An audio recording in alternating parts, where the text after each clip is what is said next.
Hello, and welcome back to the Sleep Lab. Tonight there are no advertisements waiting to interrupt you, no sudden breaks to pull you out of the dark. It is just my voice, and the quiet corners of the human mind we are about to step into together. Tonight we are not drifting through galaxies or oceans or forests. Tonight we are drifting through something far closer to home, the strange, hidden architecture of human behavior. The small mechanisms, the invisible levers, the patterns that move beneath the surface of every conversation you have ever had. We call it dark psychology, not because it is evil in itself, but because it lives in the shadowed part of the mind, the part we rarely look at directly. It is the machinery behind manipulation, behind charm that isn't quite what it seems, behind silence that is louder than shouting. Some of what you hear tonight may unsettle you a little. That is all right. A gentle unsettling, followed by understanding, is not a bad thing to carry into sleep. Understanding takes the power out of fear. Once you can name a shadow, it stops being able to hide from you. It helps, before we begin, to be honest about what this kind of psychology actually is, and what it is not. Dark psychology is not a set of secret powers reserved for villains in films. It is simply the ordinary machinery of the human mind: attention, trust, memory, reward, fear, described from the angle of how that machinery can be quietly redirected by someone who understands it well enough, and is willing to use that understanding for their own benefit rather than for mutual good.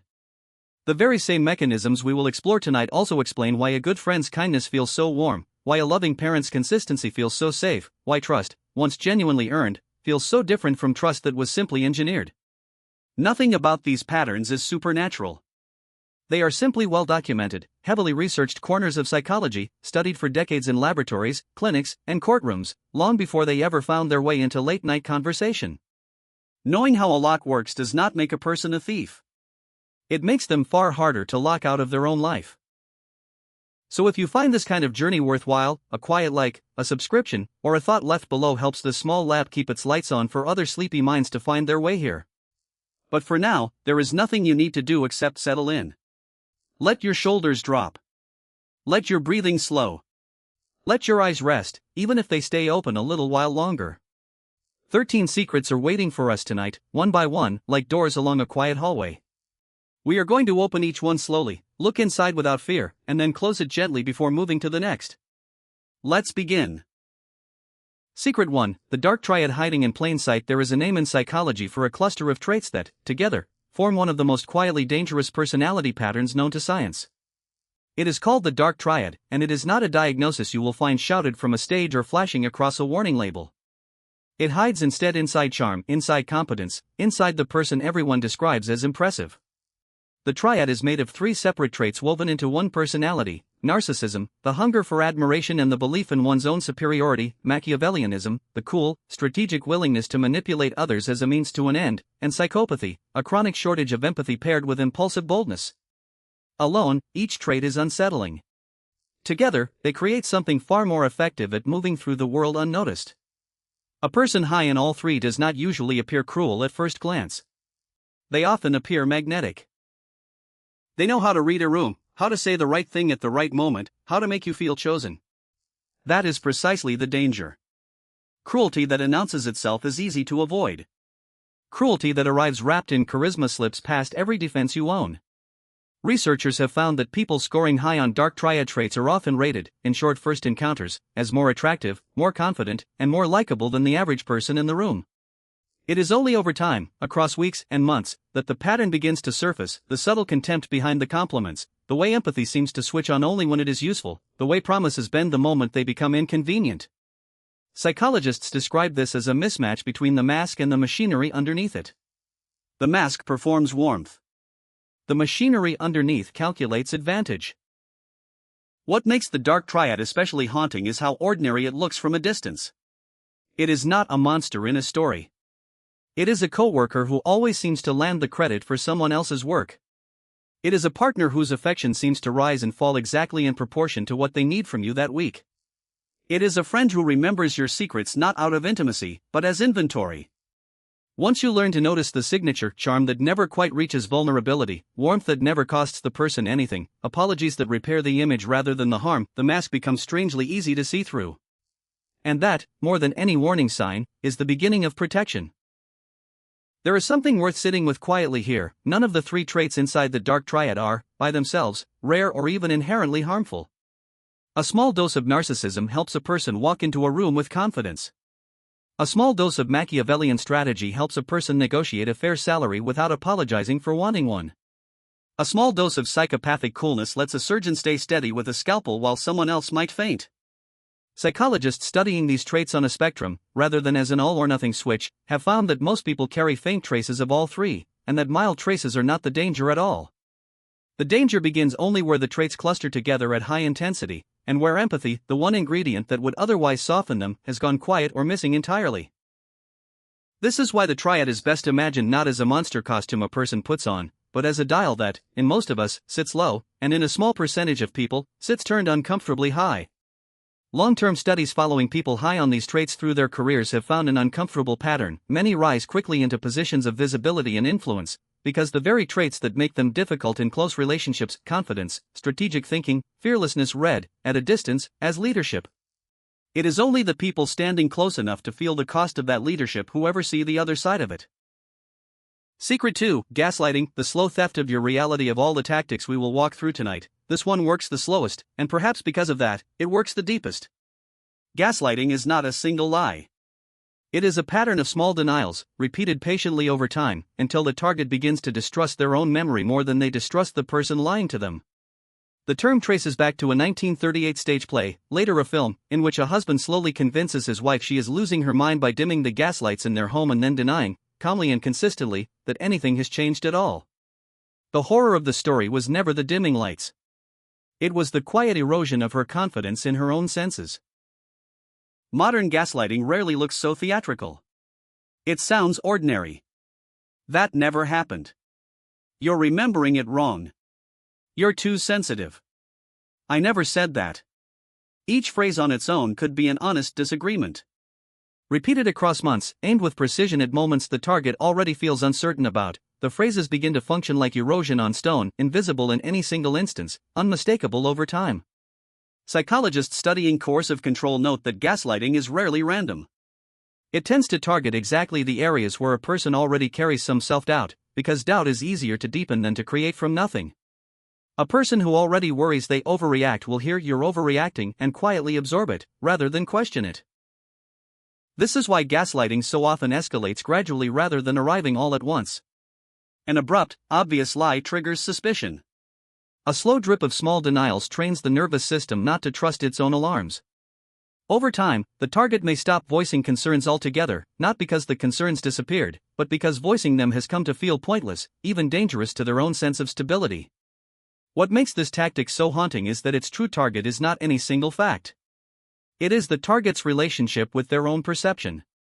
Once a person can no longer trust what they saw, heard, or felt, they become dependent on the very person distorting it for them, to tell them what is real.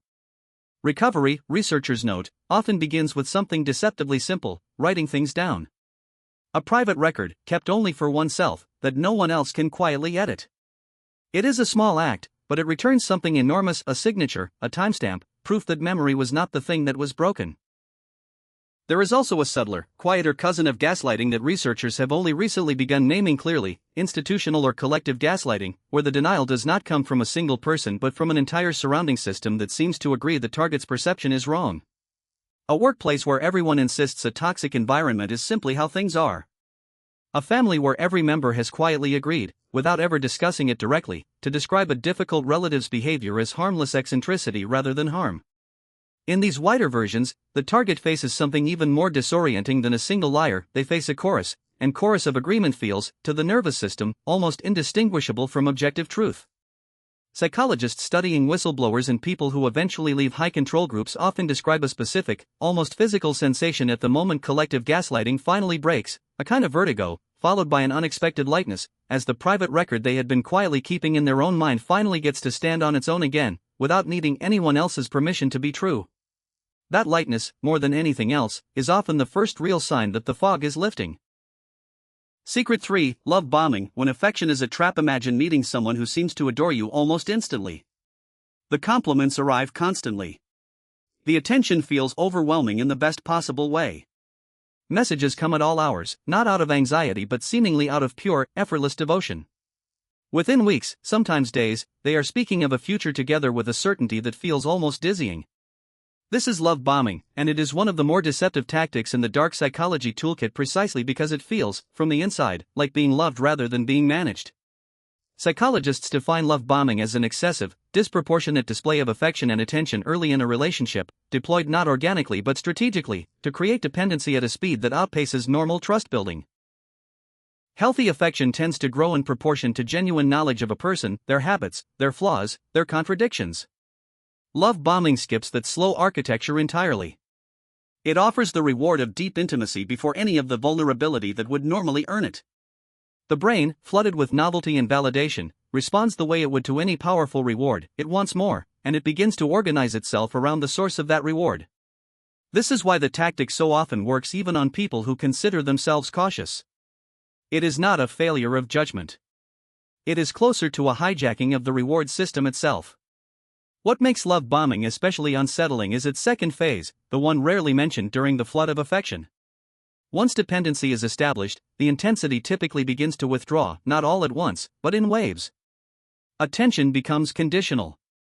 Warmth becomes something to be earned rather than freely given. And because the target has already built emotional architecture around the earlier abundance, the withdrawal feels like personal failure rather than a shift in strategy. This oscillation between overwhelming warmth and sudden coldness is sometimes called intermittent reinforcement, and it is one of the most powerful conditioning patterns known to behavioral psychology, the same mechanism that makes a slot machine more addictive than a vending machine that always pays out. The uncertainty itself becomes the hook. Recognizing love bombing rarely means rejecting affection outright. It means noticing the pace. Real intimacy tends to feel earned, layered, occasionally awkward, built through actual knowledge of one another. Love bombing tends to feel, if you are honest with yourself in a quiet moment, slightly too perfect, slightly too fast, as though someone had already written the ending before truly meeting the person in the middle of the story. There is an especially haunting detail buried in the research on love bombing that rarely makes it into casual conversation about the topic. The tactic is not always cynical from the very first moment. Some people who love bomb genuinely believe, in the early rush, that what they feel is real. The dopamine of new infatuation is powerful enough to convince almost anyone of almost anything in the short term.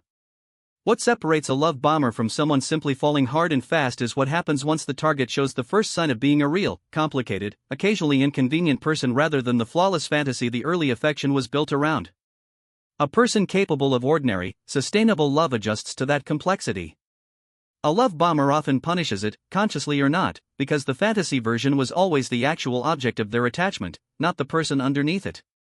This is why survivors of these dynamics often describe the withdrawal phase using strikingly similar language, regardless of how different their relationships otherwise were. A sense of having been loved perfectly for a version of themselves that never had room to be tired, or difficult, or simply human on an ordinary Tuesday. Secret 4. The foot in the door. How small yes become total control. There is an old idea in persuasion research that a locked door is far easier to open with a small foot placed carefully in the gap than with a single hard shove. The foot in the door technique, first documented in a famous 1966 study, showed something quietly unsettling about human consistency. Researchers asked homeowners to place a small, unobtrusive sign in their window supporting safe driving. Almost everyone agreed. Weeks later, a different request arrived to place a large, obtrusive, poorly made sign on their front lawn. Those who had already agreed to the small request were dramatically more likely to agree to the large one than those approached with the large request cold. Nothing about the second request became less absurd. What changed was the person's self-image. Having already said yes once, refusing the next request would mean admitting they were not, in fact, the kind of person who supports the cause. An uncomfortable identity conflict most people quietly avoid by simply saying yes again. Manipulators who understand this pattern, whether consciously or instinctively, rarely open with the real request. They open with something small, harmless, almost forgettable. A tiny favor. A minor compromise. An agreement so small it feels strange to refuse. Each subsequent request grows slightly larger, anchored to the identity the previous yes already built. By the time the real request arrives, financial, emotional, or otherwise, refusing feels like betraying a version of yourself that has already been established through a dozen small agreements. This is one of the quieter, more mathematical tactics in the dark psychology toolkit, because it relies less on charm and more on a person's own psychological need for internal consistency. We like to believe our choices reflect who we are. Manipulators exploit that belief by choosing the small, early moments where our identity gets defined, long before the moment that actually matters. The defense, psychologists note, is almost disarmingly simple: treat every individual request as its own decision, disconnected from the ones before it. A pattern of previous yes is not a contract. It is simply a pattern, and patterns can be broken the moment they stop serving you, without needing to justify the break to anyone at all. Researchers who followed up on the original 1966 study found something equally interesting on the flip side of the technique, sometimes called the door-in-the-face approach, where a large, almost certainly refused request comes first, followed by a much smaller, more reasonable one which then feels, by contrast, so modest that people agree to it far more readily than if it had simply been asked for on its own. Both techniques rely on the same underlying quirk of human psychology: we rarely evaluate a request in complete isolation. We evaluate it relative to whatever came immediately before it, whether that was a smaller yes or a larger no. Manipulators skilled at escalation often use both techniques in sequence without ever naming them, opening with something absurdly large to soften the target, retreating to something merely uncomfortable that now reads as reasonable, and then, once trust has calcified around that supposed reasonableness, slowly escalating again from there. The defense against both versions is the same discipline: separating the request in front of you, right now, from everything that came before it, and asking only whether this one specific thing, evaluated entirely on its own terms, is something you would actually agree to if a stranger asked you for it cold, with no history attached at all. It is worth noting that escalation techniques rarely announce their own timeline. A manipulator using foot in the door rarely plans the exact sequence consciously from the very first small request. More often, the pattern emerges through trial and feedback, each yes quietly teaching the manipulator how much further they can push before resistance appears. This means the technique is frequently less a fixed script and more an ongoing negotiation, with the manipulator continuously testing the boundary and retreating slightly whenever they meet friction, then trying again later from a slightly different angle. Understanding this adaptive quality is itself protective, because it reframes the dynamic away from a single dramatic betrayal and towards something closer to erosion by testing, which means the healthiest response is not a single decisive confrontation, but a consistent, boring, repeatable habit of evaluating each request as its own island, refusing to let the running tally of the relationship's history quietly vote on your behalf. Secret 5. Mirroring, the illusion of instant connection. There is a strange comfort in meeting someone who seems to think exactly like you do, who laughs at the same moments, who tilts their head the same way, who somehow already likes the same obscure film you rarely mention. Some of this is coincidence. Some of it is something else entirely. Mirroring is a well-documented psychological technique in which one person subtly matches another's body language, tone of voice, vocabulary, and even breathing rhythm, creating an almost unconscious sense of rapport. In its natural form, mirroring happens automatically between people who like each other. It is one of empathy's oldest signatures, wired into us long before language existed. The unsettling part is that mirroring can also be performed deliberately, stripped of the empathy that normally accompanies it, and used purely as a tool of persuasion. Negotiators, salespeople, and, less benignly, manipulators are trained to notice a person's posture, pacing, and word choice, then subtly echo it back. The brain, built to associate similarity with safety, responds to a mirrored stranger the way it responds to an old friend, often without any conscious awareness that mirroring is even occurring. Studies on rapport building have found that people rate mirrored conversation partners as more trustworthy, more likable, and more persuasive than non-mirrored ones, even when the content of what is said remains identical.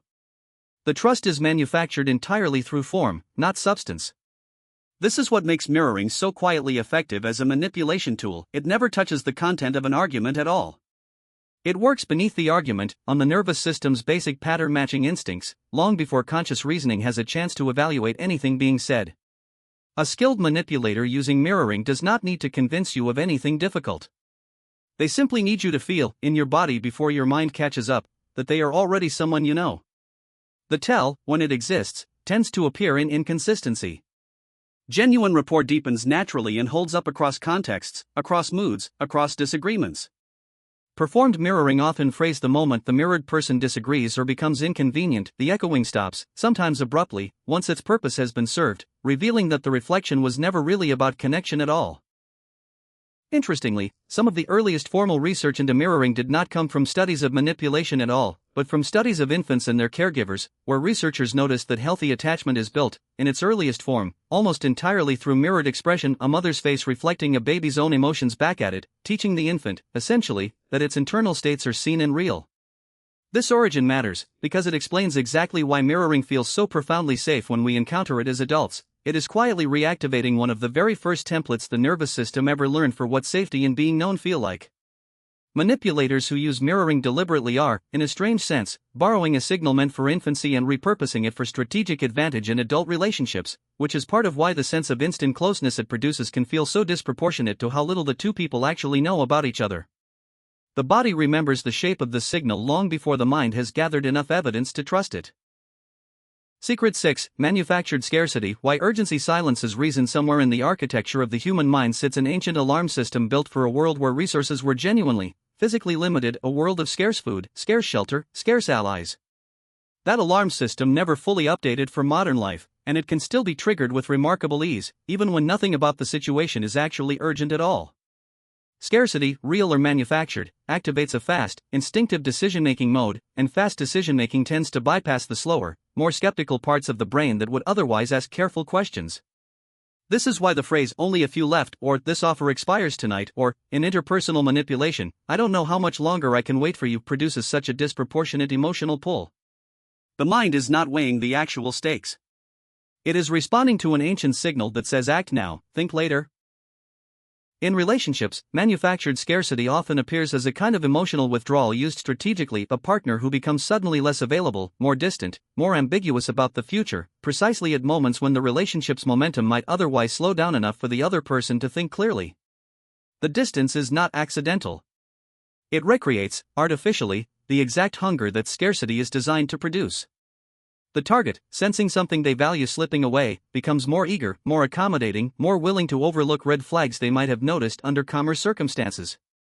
In manipulative sales and persuasion contexts, the same principle appears as countdown timers, limited time framing, and claims of exclusivity that rarely hold up to scrutiny. What makes scarcity such a durable tactic across so many contexts is that it does not need to be true to work. Studies on scarcity messaging have found that even transparently artificial urgency, a countdown that resets, an offer that reappears the following week, still produces measurable pressure on decision-making, because the nervous system responds to the feeling of urgency almost independently of whether the urgency is verified.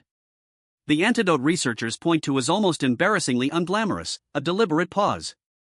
Genuine opportunities, genuine relationships, and genuine offers tend to survive a moment of reflection. It is only the manufactured kind that depends on you never being given the chance to think. Behavioral economists have found something particularly ironic buried inside scarcity research. The feeling of urgency scarcity produces is often strongest not when we want the thing itself most, but when we are most afraid of the regret we imagine feeling later if we let it slip away. In other words, scarcity rarely sells the object directly, it sells a preview of future regret, and asks the target to make a present-tense decision purely to avoid a feeling that has not happened yet and, quite often, never actually would have.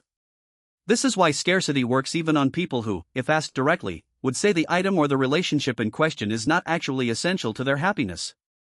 The fear being activated is not about the thing at all. It is about the discomfort of imagining a version of the future where the choice was taken away from them entirely. Once this distinction becomes visible, scarcity loses much of its power, because the question changes from "will I regret missing this" to the far calmer and more accurate question, "is this actually something I want," independent of the deadline attached to it. Nearly every manufactured urgency collapses under that second, quieter question. Secret 7. Triangulation. Turning two people into rivals. There is a particular kind of quiet cruelty that does not require confrontation at all. It requires a third person. Triangulation is a manipulation tactic in which one individual introduces another person, real or invoked, into a dynamic specifically to create comparison, jealousy, or insecurity, all without ever having to make a direct demand or admit to any dissatisfaction. A parent might praise one sibling's achievements pointedly in front of another, not to celebrate the first child, but to quietly discipline the second through comparison. A partner might mention, almost casually, how attentive or effortless someone else seems, allowing the implied comparison to do work that a direct request never could. A manager might mention another employee's superior performance not to inform, but to destabilize. What unites these examples is the absence of a direct message. Nothing is technically demanded. No accusation is technically made. The wound is delivered sideways, through the shape of a third person's shadow, which makes it strangely difficult to confront without sounding, ironically, insecure or jealous, precisely the reaction the tactic is designed to provoke and then exploit. Family therapists first describe triangulation within dysfunctional family systems, noting that it often emerges in relationships where direct communication feels too risky or too uncomfortable for the person initiating it. Rather than say, "I am unhappy," which invites vulnerability and potential conflict, triangulation allows dissatisfaction to be expressed indirectly, wrapped in the safer disguise of comparison. The manipulator gets the emotional effect of confrontation, increased effort, increased anxiety, increased compliance from the target, without ever having to own a direct statement that could be challenged or refused. This is part of what makes triangulation so quietly disorienting to experience. There is no clear moment to push back against, because nothing was technically said that demands a response. The target is left holding a vague, uncomfortable feeling with no clean target to direct it toward. Psychologists studying these dynamics suggest that naming the pattern out loud, simply saying, calmly, "It sounds like you're comparing me to someone else, is there something you want to tell me directly?" often disarms the tactic more effectively than any counter-comparison ever could, because it returns the conversation to the direct communication that triangulation was specifically built to avoid. Family systems researchers have also identified a particularly persistent version of triangulation that stretches across entire lifetimes rather than single conversations, the practice of one parent quietly recruiting a child as a confidant against the other parent, sharing adult grievances the child is not equipped to hold, and, without ever stating it outright, positioning the child's loyalty as evidence in an ongoing adult conflict. Children raised inside this pattern often grow into adults who struggle, specifically, with the sensation of being triangulated in their own adult relationships, sometimes without being able to name why a particular dynamic feels so unbearably familiar. This is part of what makes triangulation such a durable, generational pattern rather than an isolated tactic. It is frequently learned, absorbed as a normal shape of relating long before a person has the language to recognize it as manipulation at all, which is exactly why naming it clearly, even decades later, so often produces a felt sense of relief rather than mere intellectual recognition. Secret 8. The silent treatment. Punishment without word. Silence can be many things. It can be peace. It can be rest. It can be the comfortable quiet between two people who no longer need constant words to feel close. But silence can also be weaponized, and when it is, psychologists give it a specific name, the silent treatment, or in more clinical language, stonewalling. Unlike an argument, which at least offers the possibility of resolution, the silent treatment removes the target's ability to participate in fixing anything at all. There is no dispute to resolve, no accusation to answer, only an absence, stretched out indefinitely, that the target is left to interpret entirely on their own. Research into relationship conflict, particularly the extensive work coming out of long-term studies of married couples, has identified stonewalling as one of the most corrosive patterns a relationship can develop, not because it is loud, but precisely because it is not. When one partner withdraws completely, refusing to speak, refusing to make eye contact, refusing to acknowledge the other's presence, the nervous system of the person being frozen out responds with a stress signature remarkably similar to physical pain. Neuroimaging studies on social exclusion have found that being ignored activates regions of the brain associated with the processing of actual physical injury. The mind, in a very real sense, experiences being frozen out as a kind of wound. What makes the silent treatment so effective as a control mechanism is the uncertainty it manufactures. Without any stated reason, the target is left to generate their own explanations, usually settling on self-blame, since blaming oneself at least offers a path toward resolution. Something can be apologized for, something can be fixed, if only the silent party would say what it is. This uncertainty often produces a kind of desperate appeasement, where the target begins over-apologizing, over-correcting, and conceding on issues that were never actually in dispute, simply to end in unbearable silence. The tactic, in other words, does not need to state its terms to extract compliance. It only needs to make the silence unbearable enough that the target will agree to almost anything to end it. Psychologists distinguish this from a healthy need for space, which is typically communicated. "I need some time to think" is not stonewalling. It is the absence of any communication at all, paired with continued proximity, that transforms simple quiet into a quiet designed to punish. There is a particularly cruel variation of the silent treatment that researchers studying coercive control have come to call the partial thaw, where silence does not resolve cleanly, but instead lifts just enough to offer a sliver of relief before dropping again, unpredictably, over days or even weeks. This intermittent pattern, echoing the same reinforcement mechanism we discussed earlier with love bombing, tends to be even more psychologically binding than a single sustained silence, because the target's nervous system never gets the chance to fully adapt or stabilize. Every small thaw reactivates hope, and every subsequent drop back into silence punishes that hope freshly, keeping the target locked in a heightened, hypervigilant state for far longer than a single clean silence ever could. Couples therapists note that the healthiest exit from any stonewalling dynamic, on either side, is a simple, almost unglamorous practice, naming the need for space out loud, with an approximate timeframe attached, before the silence begins, transforming what would otherwise be an ambiguous punishment into a boundary the other person can actually understand, prepare for, and eventually trust.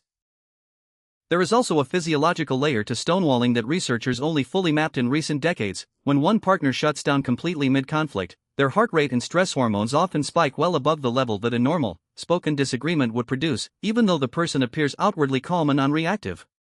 This means the withdrawing partner is frequently not experiencing peace during their silence at all. They are experiencing a flooded, overwhelmed nervous system that has essentially gone offline as a protective measure, a state researchers sometimes call diffuse physiological arousal.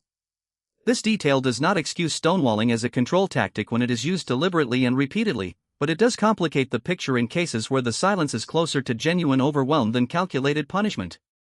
The distinguishing feature, therapists note, is usually resolution. A partner who is flooded but willing, once calm, to return and actually talk through what happened is behaving very differently from a partner whose silence is used, again and again, purely as leverage, with no intention of ever circling back to resolve it at all. Secret 9. Projection. When accusers reveal themselves, Sigmund Freud first described projection nearly a century ago as a defense mechanism in which a person, unable to tolerate an unwanted trait or impulse within themselves, unconsciously attributes that very trait to someone else instead. Modern psychology has refined the concept considerably, but the core insight has held up remarkably well across a century of research. Sometimes an accusation is not information about the person being accused. It is information about the person making the accusation. A person who is chronically dishonest may become the first to accuse others of lying, seemingly without irony, because the accusation allows them to externalize a quality they cannot bear to sit with internally. A person engaging in infidelity may become disproportionately suspicious and jealous of their own partner's fidelity, projecting their own behavior outward as a way of managing guilt they refuse to consciously acknowledge. This is not, in most cases, a calculated strategy in the way love bombing or triangulation often are. Projection tends to operate below the level of conscious awareness, which makes it in some ways more unsettling rather than less. The person doing the projecting often genuinely believes the accusation they are making, feeling every bit of the outrage or suspicion as though it were entirely justified. What makes projection so disorienting for the person on the receiving end is the sheer conviction behind it. Because the accusation is emotionally real to the accuser, it often arrives with a level of certainty and intensity that can make the target begin to doubt themselves, wondering whether the accusation contains some truth they simply cannot see. Therapists sometimes describe this dynamic using a simple diagnostic question, borrowed loosely from clinical practice. When an accusation arrives that feels wildly disproportionate to anything you have actually done, it is worth quietly asking whether the trait being described sounds more like a pattern you have witnessed in the accuser themselves. This is not a rule that always holds. Sometimes an accusation is simply accurate, but psychologists note that projection leaves a particular signature, an intensity of emotion that exceeds the evidence, a certainty that resists any counter-evidence at all, and, often, a long personal history in which the accuser has quietly exhibited the very trait now being placed onto someone else's shoulders. Modern psychologists have also identified a closely related, more deliberate cousin of projection called DARVO, an acronym standing for deny, attack, and reverse victim and offender, first named by researcher Jennifer Freyd in the context of studying how perpetrators respond when confronted with their own behavior. Where ordinary projection is often unconscious, DARVO can operate as a more deliberate script. The accused denies the accusation outright, then pivots quickly into attacking the credibility or character of the person raising it, and finally, in the most disorienting move of all, recasts themselves as the true victim of the confrontation itself, often within a single, fluid conversation. Survivors who have experienced this pattern frequently describe a bewildering sensation of leaving a conversation where they were the one wronged, somehow having spent the entire exchange apologizing instead. Recognizing the DARVO sequence in real time, the denial, the counterattack, the reversal, is often enough to interrupt its effectiveness, because the pattern relies heavily on speed and disorientation, and loses much of its force the moment a person can simply name, calmly, this conversation just reversed who the victim is here, and return the discussion back to its original, actual subject. Secret 10. The Halo Effect. How Charm Disguises Cruelty. In 1920, psychologist Edward Thorndike published a study that would quietly influence nearly every subsequent understanding of persuasion, first impressions, and manipulation that followed it. Thorndike found that when military officers rated soldiers on a range of qualities, intelligence, leadership, physical bearing, character, the ratings across categories were suspiciously correlated. An officer who found a soldier physically impressive tended to also rate that soldier as more intelligent and more capable, even without any actual evidence supporting those separate judgments. Thorndike called this the halo effect, a single, salient positive trait spreading its glow across a person's entire perceived character, regardless of whether the rest of that character had actually been observed at all. The halo effect explains something that has puzzled observers of manipulation for as long as manipulation has existed: why physically attractive, charming, or high-status individuals are so often given the benefit of the doubt, extended trust far beyond what their actual behavior has earned, and forgiven for red flags that would sink an average stranger's credibility instantly. It is not that people are naive. It is that the brain uses visible traits, beauty, confidence, charisma, wealth, status as rapid shortcuts for traits that are much harder to actually observe, like honesty, kindness, or loyalty. The shortcut is usually harmless. Occasionally, it becomes a door manipulators learn to walk through deliberately. A person high in Dark Triad traits, as we discussed earlier tonight, often understands instinctively or learns quickly that cultivating an impressive surface buys enormous latitude underneath it. Well-dressed confidence reads as competence. A warm smile reads as trustworthiness. A charismatic voice reads as honesty. None of these associations are logically justified, and yet they operate on nearly everyone, including people who consider themselves unusually skeptical. Studies on courtroom outcomes have even found that more attractive defendants receive measurably lighter sentences on average for comparable offenses, a finding that unsettled the researchers who first published it. The halo effect is one of the hardest tactics on tonight's list to defend against, precisely because it is not really a tactic at all. It is a vulnerability built into ordinary human perception, one that manipulators simply learn to stand inside of. The only real defense, psychologists suggest, is a kind of deliberate slowness, treating impressive first impressions as an open question rather than a verdict, and waiting for behavior, across time and across inconvenience, to actually earn the trust that charm offers for free. There is a lesser-known counterpart to the halo effect that researchers call the horn effect, in which a single negative trait, an awkward laugh, an unfashionable outfit, a moment of visible nervousness casts an equally disproportionate shadow across a person's entire perceived character, making them seem less trustworthy, less competent, and less likable than their actual behavior would ever justify. The two effects together explain a great deal about how unfairly first impressions distribute trust in the world, often rewarding surface polish that has nothing to do with genuine character while punishing surface awkwardness that has nothing to do with genuine unreliability. Manipulators who understand both effects, even instinctively, often invest heavily in surface polish specifically because they understand how much unearned credibility it purchases, while simultaneously working, sometimes quite consciously, to associate their targets or rivals with small, visible flaws designed to trigger the horn effect against them instead. Understanding that both effects are essentially the same shortcut, pointed in opposite directions, is often enough to loosen their grip, reminding us that neither a great first impression nor a slightly awkward one is actually evidence of the deeper character question either one claims, unfairly, to have already answered. There is a practical exercise some therapists recommend for loosening the halo effect's grip, and it is simple enough to try the next time a new person leaves an unusually strong impression on you, in either direction. Write down, privately, the specific behaviors that produce the impression, separated entirely from the feeling itself. Not "she seems so trustworthy," but the actual observable behavior that produced that feeling, perhaps nothing more than steady eye contact and a warm tone of voice. Once separated from the emotional conclusion, the evidence often looks remarkably thin, sometimes almost comically so, revealing just how much interpretive work the mind quietly performed on top of a handful of surface signals. This exercise does not mean warm eye contact or a kind tone are meaningless. It means recognizing that they are data points, not verdicts, and that a verdict about someone's actual character requires far more evidence than any first encounter, however impressive, could ever honestly provide. Secret 11, Sunk Cost Manipulation. Why we stay too long. Economists gave this phenomenon its name, but psychologists have spent decades explaining why it holds such a powerful grip on human decision-making even when it makes no logical sense at all. The sunk cost fallacy describes our tendency to continue investing in something, a relationship, a job, a project, not because the future looks promising, but because we have already invested so much in the past that walking away feels like admitting the investment was wasted. Rationally, past investment should have no bearing on future decisions, only future outcomes matter. Emotionally, almost no one operates this way. The years already spent, the effort already given, the version of the future already imagined together, all of it exerts a gravitational pull that keeps people in situations long after the situation itself has stopped making sense. Manipulators, whether consciously strategic or simply skilled through repetition, often understand this pull intuitively, and they reinforce it deliberately. A manipulative partner might frequently reference how much time has already been invested after everything we've been through, not as an expression of genuine commitment, but as a quiet reminder designed to make leaving feel like a betrayal of the past rather than a reasonable response to the present.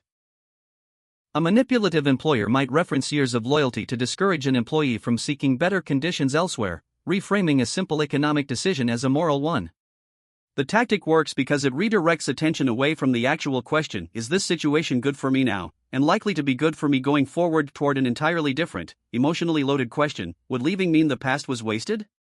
Psychologists studying decision-making under sunk cost pressure have found that the fallacy grows stronger, not weaker, the more painful the past investment has been, which produces a particularly cruel irony. The more a person has already suffered within a bad situation, the harder it often becomes for them to leave it, because leaving would require acknowledging that the suffering already endured achieved nothing. Breaking the pattern, researchers note, usually requires a deliberate mental substitution, imagining the decision as though encountering the situation fresh today, with none of the previous investment attached, and asking only whether this is a situation worth choosing from a completely blank slate. It is a small trick, but it strips the sunk cost of its gravity, at least long enough to see the choice clearly. There is a related concept from cognitive dissonance research, first described by psychologist Leon Festinger, that deepens our understanding of why sunk cost manipulation works so effectively on the human mind. Festinger found that when a person's actions and beliefs fall out of alignment, the resulting discomfort, dissonance, is often resolved not by changing the action, but by quietly changing the belief instead, because beliefs are usually easier to bend than a course of action already underway. Apply to a difficult relationship or situation, this means that the longer someone remains in circumstances that are clearly harmful, the more psychological pressure builds to actually convince themselves the circumstances are not so bad after all, simply to resolve the unbearable tension between I am a reasonable person and I am staying somewhere unreasonable. Manipulators do not need to manufacture this justification themselves. The target's own mind does the work for them, quietly editing its own standards downward, session by session, until behavior that would have seemed unacceptable at the very beginning has been slowly redefined as normal. This is part of why outside perspective is so valuable in these situations. A friend or a therapist standing outside the dissonance can often see clearly what the mind, protecting itself from an unbearable internal contradiction, has learned to soften or explain away.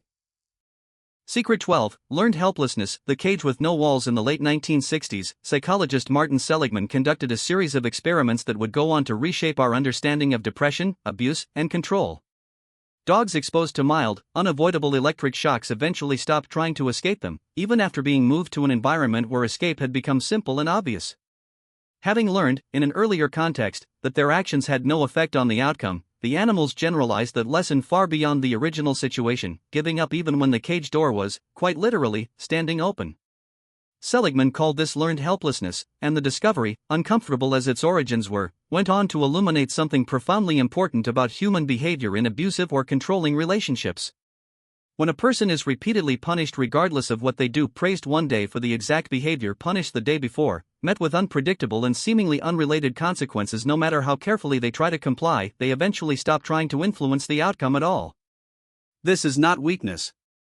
It is a learned, adaptive response to an environment that has taught them, through repeated experience, that effort produces no reliable result.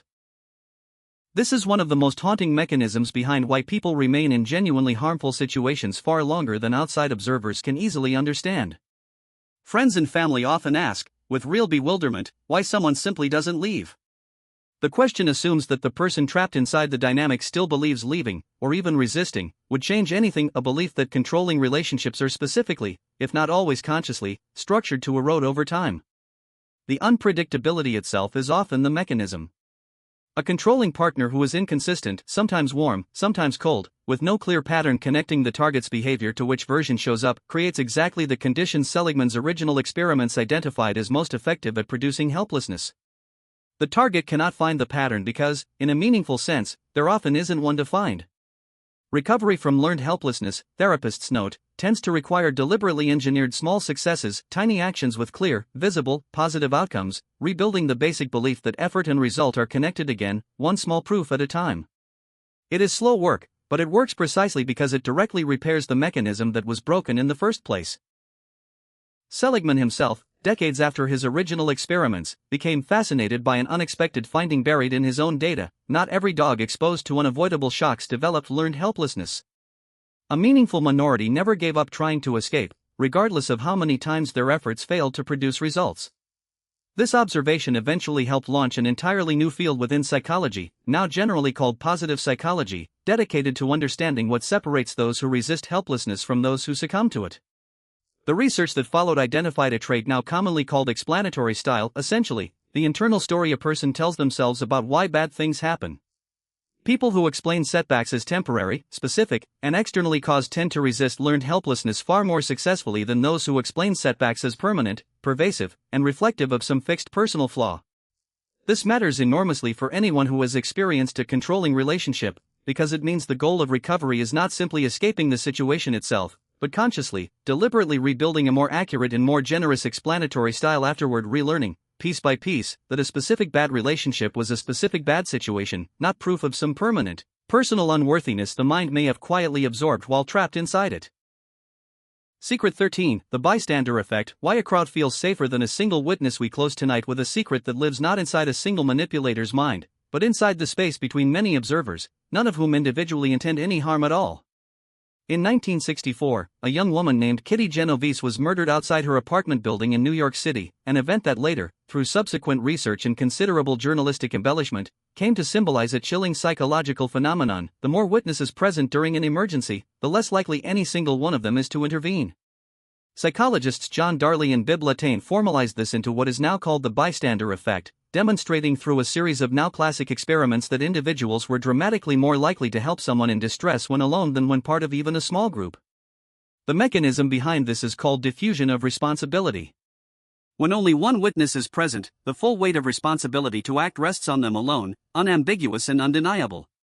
When many witnesses are present, that same responsibility fragments, quietly, into smaller and smaller pieces, distributed across everyone present, until each individual feels only a small fraction of the pull to act, often small enough to be outweighed by simple hesitation, social awkwardness, or the assumption that someone else, presumably better positioned or more qualified, will surely step in instead.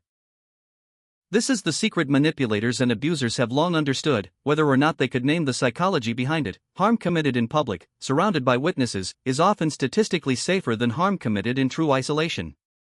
A public argument, a public humiliation, even public cruelty, frequently draws less intervention than private instinct would predict, because every witness present is quietly, unconsciously waiting for someone else to move first. This is why coercive and abusive dynamics so often play out partially in view of others, not despite the audience, but sometimes because of it, relying on exactly this diffusion to prevent intervention. The lesson researchers eventually distilled from decades of follow-up studies is a small, almost startlingly simple piece of practical advice: if you are ever the one who needs help in a crowd, do not simply call out to everyone at once. Address a single, specific person, a particular item of clothing, a specific gesture, direct eye contact, because doing so collapses the diffusion instantly, returning the full, undivided weight of responsibility back onto one individual, where it is far more likely to produce action. And if you are ever the one witnessing harm within a crowd, the same insight runs in reverse. The discomfort you feel waiting for someone else to act is not proof that action isn't needed. It is simply the diffusion of responsibility, working exactly as the mind evolved it to work, and understanding that mechanism is often enough to override it. What makes the bystander effect such a fitting final secret for tonight is how quietly it ties every earlier one together. Every tactic we have walked through, the mask of the Dark Triad, the slow erosion of gaslighting, the manufactured warmth of love bombing, the small escalating yes, the borrowed rapport of mirroring, the manufactured urgency of scarcity, the sideways wound of triangulation, the weaponized quiet of stonewalling, the accusation that reveals its own source, the unearned trust of a charming surface, the gravity of sunk cost, the learned stillness of helplessness, all of them tend to survive. Longest not because they are undetectable, but because the people closest to them, including the people experiencing them directly, quietly assume someone else, someone more qualified, someone with a clearer view, will surely be the one to name it. Psychology's final, perhaps most comforting insight across all 13 of tonight's secrets is this: the single witness, the one person willing to say the quiet thing out loud, has always mattered more than the crowd around them ever gave themselves credit for. That witness does not need special training or a psychology degree. They only need the small, borrowed lantern of understanding we have carried through every door tonight. 13 doors, and we have walked quietly through each one tonight. We have looked at the mask worn by the Dark Triad, and the slow theft of gaslighting. We have felt the sudden warmth of love bombing and the careful architecture of a foot placed gently in a door. We have watched mirroring borrow the shape of connection without its substance, and scarcity manufacture urgency out of nothing at all. We have seen a third person invoked to wound sideways, and silence used as a weapon with no words attached to it. We have noticed how an accusation can sometimes describe the accuser more than the accused, how charm can spread its glow across an entire character that was never actually examined, how old investments can trap us in situations no longer worth staying in, how helplessness can be learned even when the door stands open, and how a crowd of witnesses can somehow feel safer to a wrongdoer than a single watching eye. None of what we uncovered tonight was meant to frighten you into suspicion of everyone around you. It was meant to do something gentler and more lasting, to hand you a small lantern for the shadowed parts of human behavior, so that if you ever find yourself standing in one of these rooms, you will recognize the shape of the walls around you, and know, quietly and certainly, that you are allowed to walk back out. Understanding a shadow has always been the first step toward not fearing it. So let these 13 secrets settle now, not as warnings to carry into your dreams, but as small lights you already know how to switch on if you ever need them. It is worth remembering, as you drift now, that recognizing these patterns in others is only half of why they matter. The other half, quieter and perhaps more useful, is recognizing the small versions of them in ourselves, the moment we exaggerate a little to be believed, the moment we go quiet instead of saying what we actually feel, the moment we let a comparison slip out sideways instead of naming what we truly want. None of us are entirely free of these 13 shapes. We simply carry them in smaller doses, most of the time, aimed less deliberately than the patterns we explored tonight. The real gift of understanding dark psychology is not suspicion of the world. It is a kind of fluency, the ability to notice a pattern the moment it appears, in someone else or in yourself, and to choose, consciously, whether to let it continue or to gently, quietly, close the door on it instead.